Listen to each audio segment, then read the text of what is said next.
حضرت سیدنا داتا علی حجویری رحمۃ اللہ تعالی علیہ کے بارے میں غلط گفتگو کرتے ہیں، یہ ایک آپ کی گنونی سازش بھی ہے، آپ کی فکر کا قصور بھی ہے، اور آپ کی طبیعت کے اندر جو نفرت آمیز ماحول پایا جاتا ہے۔ والسلام علی سید الانبیاء والمرسلین وعلی آلہ واصحابہ اجمعین۔ معزز سامعین و ناظرین، ایک مختصر اور اہم پیغام کے ساتھ حاضر خدمت ہوں۔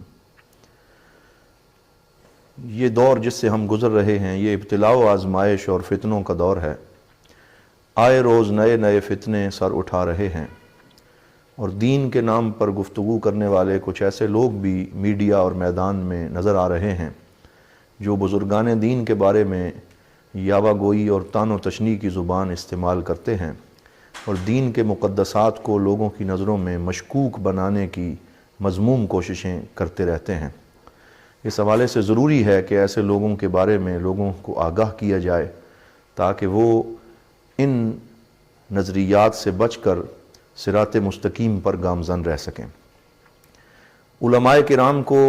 گالی گلوچ کرنا، طعن و تشنیع کا نشانہ بنانا اور بزرگان دین کے بارے میں غلط گفتگو کرنا، یہ ایک ایسی بات ہے جس سے اسلام اور نبی اسلام صلی اللہ علیہ وسلم نے منع فرمایا ہے۔ علامہ ابن حجر عسقلانی ایک جگہ لکھتے ہیں، ان لحوم العلماء مسمومۃ فمن اطلق لسانہ فی العلماء بالانتقاص ابتلاہ اللہ عز وجل قبل موتہ بمرض القلب۔ آپ فرماتے ہیں کہ علماء کرام کی شخصیات اور علماء ربانیین کی سیرت بڑی مقدس و مطہر سیرت ہوتی ہے، اور جو شخص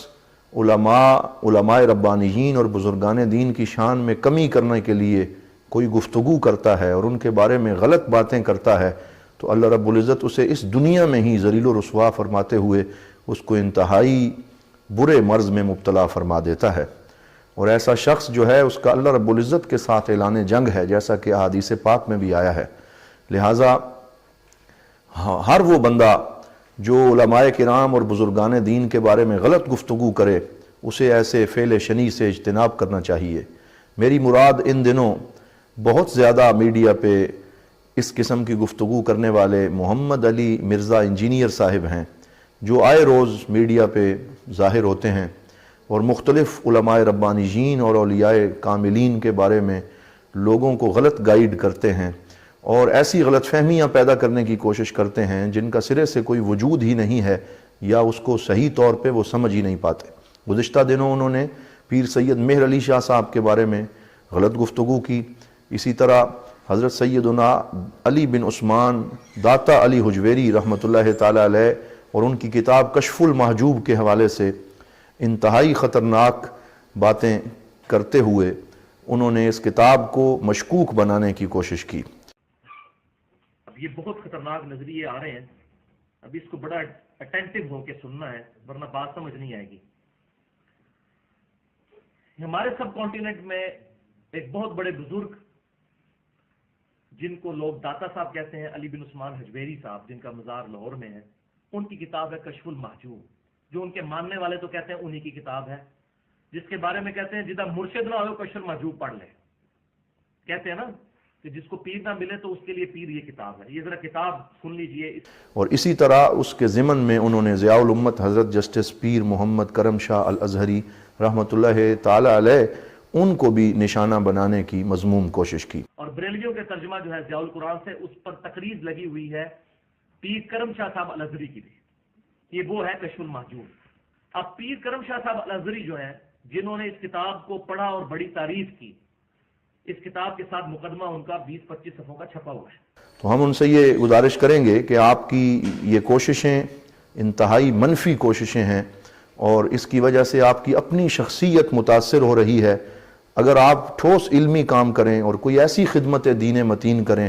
کہ جس سے لوگوں کو علمی فائدہ ہو، تو یہ تو انتہائی اچھی بات ہے، لیکن بزرگان دین کے بارے میں لوگوں کے ذہنوں میں غلط نظریات داخل کرنا یہ کسی طرح بھی کوئی خدمت دین نہیں ہے۔ آپ نے حضرت سیدنا داتا علی حجویری رحمۃ اللہ تعالی علیہ اور ان کی کتاب کشف المحجوب کے بارے میں جو بات کی،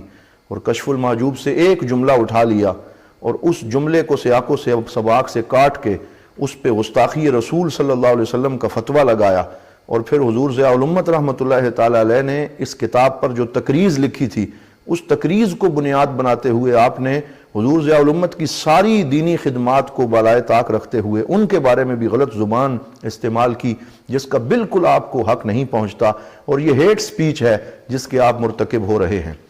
کاش آپ نے پوری کشف المحجوب کو بالاستیاب پڑھا ہوتا، اور آپ نے حضور ضیاء الامت رحمۃ اللہ تعالی علیہ کے 70 صفحات پہ مشتمل اس مقدمے کو پڑھا ہوتا،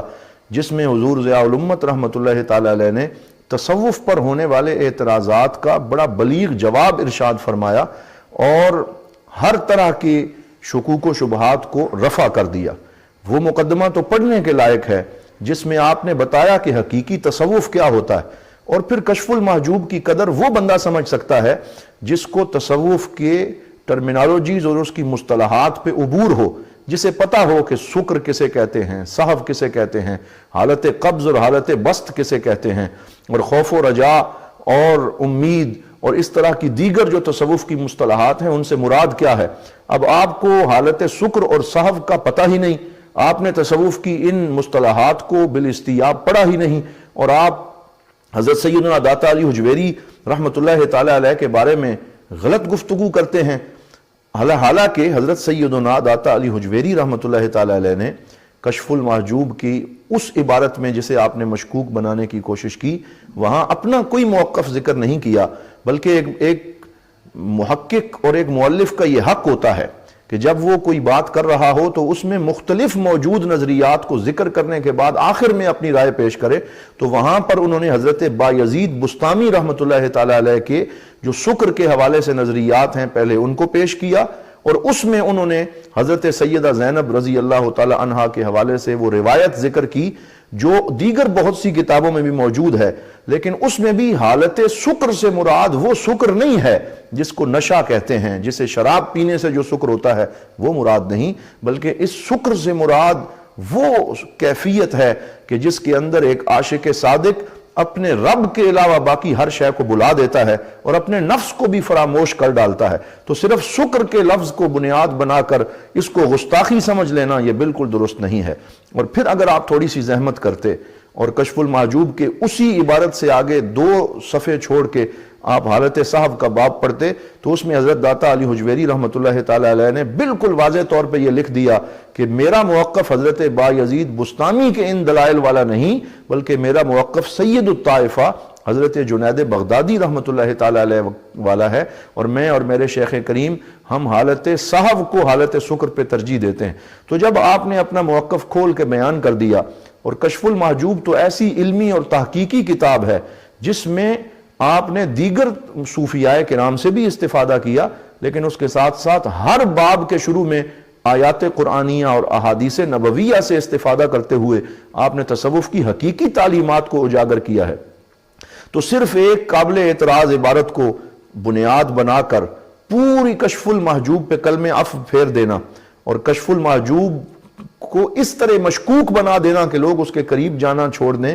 ان عبارتوں کے اوپر اعلان برات کریں اور اس کتاب کو ریٹریو کر کے اس کو آگ لگائیں، یہ ایک آپ کی گنونی سازش بھی ہے،